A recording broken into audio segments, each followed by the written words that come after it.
Good afternoon সবাইকে নববর্ষের প্রীতি শুভেচ্ছা আন্তরিক অভিনন্দন। আজকে আমি এতটাই ল্যাদ খেয়ে গেছিলাম যে ফ্রেশ হয়ে আমি আবার শুয়ে পড়েছিলাম।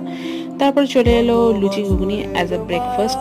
তো ব্রেকফাস্ট করে আমি পেয়ে গেলাম আমার এনার্জি ড্রিঙ্ক। আচ্ছা, তোমরা কে কে চাতে এরকমভাবে লুচি ভিজিয়ে খেয়েছো বলো তো? আমার তো এটা স্বর্গ মনে হয়। তোমরা আমাকে কমেন্টে জানাও, হ্যাঁ, কে কে এইভাবে খাও। তারপরে চলে গেলাম রান্নাঘরে, দেখলাম অলরেডি মাংস রান্না বসে গেছে। এটা হচ্ছে একটা সিক্রেট মশলা, এর মধ্যে কি আছে আদৌ আজ অব্দি আমিও জানি না, তো আমি বলতেও পারবো না তোমাদেরকে। তো রান্না যতক্ষণ এক এক করে মশলা দিয়ে চলছিল, তো আমি চেষ্টা করছিলাম পুরোটা দেখানোর জন্য, কিন্তু তারপরে ডাক পড়লো আমাকে দাদা বৌদির বিয়ের অ্যালবাম দেখার জন্য। তো লিটারেলি ওরা পিছনে লাগছিল, আর বেচারি আমার বৌদি লজ্জায় লাল হয়ে যাচ্ছিল। তারপর আমরা সবাই মিলে লাঞ্চ করে নিলাম। তো লাঞ্চ করার পর তরমুজ কেটে আমাদেরকে ডাকা হলো যে তরমুজ খেতে আসার জন্য।